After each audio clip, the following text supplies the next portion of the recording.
श्री सद्गुरु महाराज की जय। पूज्यपाद महर्षि संत सेवी परमहंस जी महाराज का प्रवचन। गौवंश की रक्षा करें। समवेत समादरणी सज्जन वृंद, माताओं एवं बहनों, गोपाष्टमी के पावन पर्व पर हम लोग यत्र तत्र से यहाँ आकर गौशाला प्रांगण में एकत्र हुए हैं। अतएव 3 बार कहिए, गौ माता की जय, गौ माता की जय, गौ माता की जय। आपकी जिज्ञासा हो सकती है कि गौ माता की जय 3 ही बार क्यों, इनसे न्यूनाधिक क्यों नहीं। उत्तर में निवेदन है, 3 काल होते हैं, भूतकाल, वर्तमान काल और भविष्यत काल। जो गौ माताएं पूर्व में हो चुकी हैं, जो वर्तमान में हैं और जो भविष्य में होंगे, सब के लिए जय ध्वनि हो गई। गाय हमारी माय है। माता 3 प्रकार की होती है, जननी, जन्मभूमि और गौ। इन तीनों के अतिरिक्त चौथी प्रकार की भी माता होती हैं, जिनके लिए कहा गया है, परदारेषु मातृवत, परद्रव्येषु लोष्टवत। रामचरितमानस में आया है, जननी सम जानहि पर नारी, धन पराव विषते विषभारी। और किसी कवि का भी कथन है, परदारा निज माता जान, पर धन को तृण सम अनुमान। छूते जो न कदापि सुजान, वे ही पंडित विज्ञ महान। यदि विवेक विलोचन से अवलोकन किया जाए तो एक 5वें प्रकार की भी माता होती हैं। कभी कभी ऐसा होता है कि जब हमारी माताजी के शरीर में दूध नहीं होता तो हम बकरी का दूध पीते हैं। इस दृष्टि से इसकी संज्ञा भी मातृवत को दी जा सकती है। माता की दूध की तरह हम गाय का दूध पीते हैं, या यूं कहिए कि माताजी का दूध हम कुछ ही दिन पीते हैं, लेकिन गौ का दूध जीवन भर पीते हैं। अपनी माताजी का दूध केवल हम पीते हैं, लेकिन गाय का दूध हम संपूर्ण परिवार मिलकर पीते हैं। हमारे बच्चे, जवान, बूढ़े, हमारी माता के भी माता पिता, हमारे समाज, कुटुंब, सभी जातियों, सभी देशों के लोग पीते हैं। हमारी माताजी तो केवल हमारी माताजी होती हैं, लेकिन गाय हमारे परिवार, हमारे समाज, हमारे देश और विश्व की माता होती है। इसलिए गौवध मातृवध के समान है। गाय बूढ़ी हो जाए, बैल बूढ़ा हो जाए, अथवा जो गाय बछड़ा बछड़ी नहीं देती, इन्हें किसी को भी नहीं बेचना चाहिए। इन सबको पालन करना चाहिए, क्योंकि इस तरह के गाय बैल को जिनके हाथ हम बेचते हैं, वे पालते नहीं, उसको मारते हैं, वध करते हैं। इसलिए हमको उस पाप का भागी होना पड़ता है। ऐसी माता की रक्षा कीजिए, वध करने वालों से बचाइए। हमारी माता हमें दूध पिलाती है, किंतु गौ माता दूध पिलाने के अतिरिक्त जब बछिया देती है तो उससे गौवंश की वृद्धि होती है, और जब बछड़ा देती है तो उससे हम खेती करते हैं, अन्न उपजाते हैं, साग सब्जी, कंद मूल, फल आदि का उत्पाद करके उसका उपभोग करके सुखमय जीवन जीते हैं। बछड़े को गाड़ी में जोतते हैं, एक स्थान की चीजों को हम दूसरे स्थानों में भेजते हैं, और दूसरे स्थानों की चीजों को अपने यहाँ मंगाते हैं।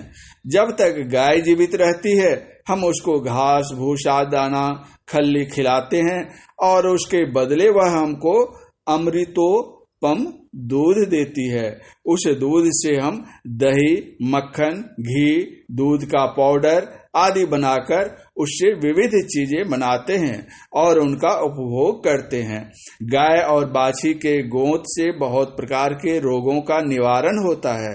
गाय के गोबर की खाद बनाकर खेत पटाते हैं, भूमि को उर्वरा बनाते हैं, गोबर से गैस उत्पन्न करके ईंधन और प्रकाश का काम लेते हैं। जब गाय मर जाती है तब भी वह अपनी हड्डी और त्वचा से हमारी सेवा करती है।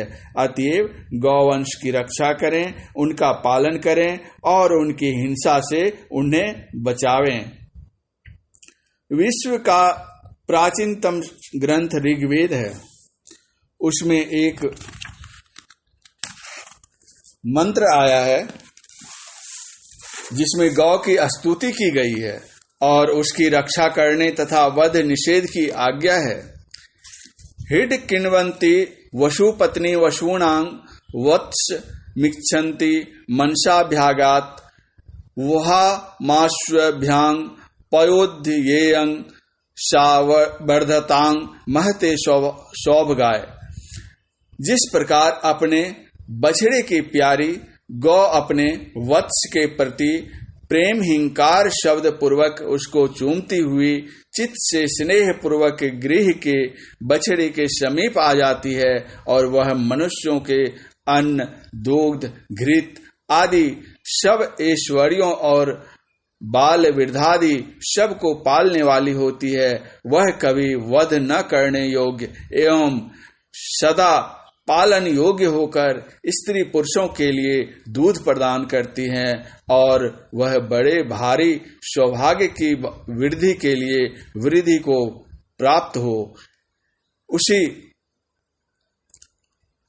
प्रकार समस्त लोकों में बसने वाले जीवों को पालन करने वाली और ज्ञान पूर्वक बसे हुए इस लोक रूप वत्स को प्रेम से चाहती हुई प्रभु की परमेश्वरी शक्ति वेद द्वारा ज्ञानोपदेश करती हुई साक्षात दिखाई देती है। वह अविनाशिनी होने से अधन्य है। वह इंद्र, वायु और आत्मा और मन दोनों को पुष्टिप्रद सामर्थ्य प्रदान करती है। उत्तम ऐश्वर्य की वृद्धि के लिए सबसे बढ़कर है और वह हमें बढ़ावे। गौ शब्द के अनेक अर्थों में एक अर्थ इंद्रिय भी होता है। जिस घर में गायें रहती हैं वह गौशाला कहलाता है। यह देह भी एक प्रकार की गौशाला है। इस शरीर रूपी गृह में इंद्रिय रूपी गौएं रहती हैं। गायें घास चरती हैं, इंद्रियां विषयों को ग्रहण करती है। भूमिस्थ गौशाला की गायों को हम दाना, खल्ली, घास, जल आदि खिलाते पिलाते हैं। शरीरस्थ इंद्रिय रूपी गौओं को रूप, रस, गंध, स्पर्श और शब्द रूपी विषयों का भोजन देते हैं। उभय प्रकार को गौ और गौशालाओं में अंतर यह है कि भूमिस्थ गौशाला की सभी गौओं का भोजन एक सा होता है, किंतु शरीरस्थ गौओं का भोजन भिन्न भिन्न होता है। भूमिस्थ गौशाला जड़ होती है और शरीर रूप गौशाला जंगम होती है। भगवान श्री कृष्ण ग्वाल बालों के साथ गौएं चराते थे, उन्हें अपने अधिकार में रखते थे और उनकी रक्षा करते थे। हम भी ईश्वर के अंश जीव अविनाशी हैं। अपनी इंद्रियों को नियंत्रित रखकर सुरक्षा करते रहें, क्षति होने से बचावें। इनके साथ भगवान श्री कृष्ण की आज्ञा के अनुसार युक्ताहार विहार का व्यवहार करें। भगवान श्री कृष्ण जब बांसुरी बजाते थे तो ग्वाल बाल और सभी गौएं घास खाना छोड़कर उनके निकट आ जाया करती थी। वह बांसुरी कौन सी है जिससे मन रूपी चरवाहे के सहित इंद्रिय रूपी गौएं अपने विषयों का परित्याग करके बहिर्मुख से अंतर्मुख हो जाएं। हाथरस निवासी संत तुलसी साहब ने लिखा है, तल्ली ताल तरंग बखानी सोहम मुरली बजय सुहानी मुरली नाद साध मन सोवा विष रसवादी बीची सब खोवा। इंद्रियों को विषयोपभोग के लिए प्रेरण करने वाला मन होता है। जिसके मन का अस्तित्व ही नष्ट हो गया हो, उसकी इंद्रियों को विषयों में जाने के लिए प्रेरित कौन करेगा। संत चरणदास जी महाराज अपनी अनुभूति की बात कहते हैं, अंतर्नाद की साधना करने से, अंतर्नाद के श्रवण करने से इंद्रियां थक जाती हैं और मन गल जाता है। जब से अनहद घोर सुनी इंद्री थकित गलिन मत मन हुआ आशा शकल सुनी। ऋग्वेद का एक तेजस्वी अंश नादबिंदु उपनिषद है। उसमें लिखा है, नादानुसंधान करने से मन किस प्रकार वश में होता है और अंत में उसकी किस प्रकार विलीनता होती है। मकरंदंग पीवन भृंगो गंधान पेक्षते यथा नादासक्तं सदाचितं विष्यं न हि कांक्षति विरधः सुनाद गंधेन सद्यः संत्यक्त चापलः। अर्थात जिस प्रकार मधुमक्खी फूल के केसर व रस का पान करता हुआ उसकी सुगंध की चिंता नहीं करती है, उसी प्रकार चित्त जो नाद में सर्वदा लीन रहता है विषय चाहना नहीं करता है, क्योंकि वह नाद की मिठास में वशीभूत है और अपनी चंचल प्रकृति को त्याग चुका है। नाद ग्रहण तश्चित्तम तंत्रंग भुजंगमः विश्वमृत्य विश्वमेकाग्रह कुत्र चित्त चिन्ह ही धावती। अर्थात नाग रूप चित्त नाद का अभ्यास करते करते पूर्ण रूप से उसमें लीन हो जाता है और सभी विषयों को भूलकर नाद में अपने को एकाग्र करता है। मनोमत गजेन्द्रस्य विश्वोद्यानचारिणः नियामन समर्थोऽयं निनादो निशीतांकुशः। अर्थात नाद मदान्ध हाथी रूप चित्त को जो विषयों की आनंद वाटिका में विचरण करता है रोकने के लिए तीव्र अंकुश का काम करता है। नादोंतरंग सारंग बंधने वा गुरायते अंतरंग समुद्रस्य रोदे विलायतेपि वा। अर्थात मृग रूपी चित्त को बांधने के लिए यह नाद जाल का काम करता है, समुद्र तरंग रूपी चित्त के लिए यह नाद तट का काम करता है। विस्मृत्य शकलं बाह्यं नादे दुग्धाम वन मनः एकी भूयात सहसा चिदाकाशे विलीयते। अर्थात बाहरी भावों से विस्मृत होकर दूध एवं जल की नाई वह उसमें मिल जाता है और शीघ्र ही चिदाकाश में लय हो जाता है। अफसोस, इस देव दुर्लभ शरीर रूपी गौशाला को आज हमने अघशाला बना रखा है। मात्र पंच पापों झूठ, चोरी, नशा, हिंसा और व्यभिचार का यदि हम परित्याग कर सकें तो यह धर्मशाला बन जाएगा। फिर तो बिंदु ध्यान और नाद ध्यान करके हम इसको शिवालय और ठाकुरवारी बना सकते हैं। इतना ही नहीं, इस शिवालय और ठाकुरवारी में हम शिव और विष्णु के दर्शन करके शिव और विष्णु बन सकते हैं। यथा विंदुनाद महालिंगम शिव शक्ति निकेतनम देहं शिवालयं प्रोक्तं सिद्धिदं सर्वदेहिनाम योग शिखोपनिषद।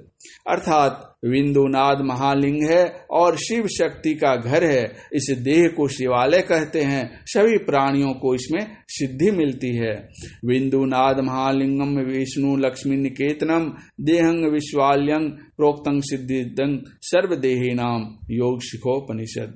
अर्थात विंदुनाद रूप जो महालिंग है वही विष्णु और लक्ष्मी का घर है। इस देह को विष्णु मंदिर ठाकुरबाड़ी कहते हैं। सभी प्राणियों को इसमें सिद्धि मिलती है। अंत में गौशाला के संस्थापक, व्यवस्थापक और सहायक सबको अनेकानेक धन्यवाद है। जिन्होंने इसकी स्थापना की है वे धन्यवाद के पात्र हैं। जो इनकी व्यवस्था कर रहे हैं वे भी धन्यवाद के पात्र हैं। और जो कोई गौ सेवा के लिए तन, मन, धन या वचन से किसी प्रकार की सहायता कर रहे हैं वे भी धन्य हैं। इन सबको मैं हार्दिक धन्यवाद देता हूँ। पूज्यपाद महर्षि संतसेवी परमहंस जी महाराज का यह प्रवचन रांची नगर के गौशाला में गोपाष्टमी के अवसर पर दिनांक 17/11/1996 ईस्वी को हुआ था। श्री सद्गुरु महाराज की जय।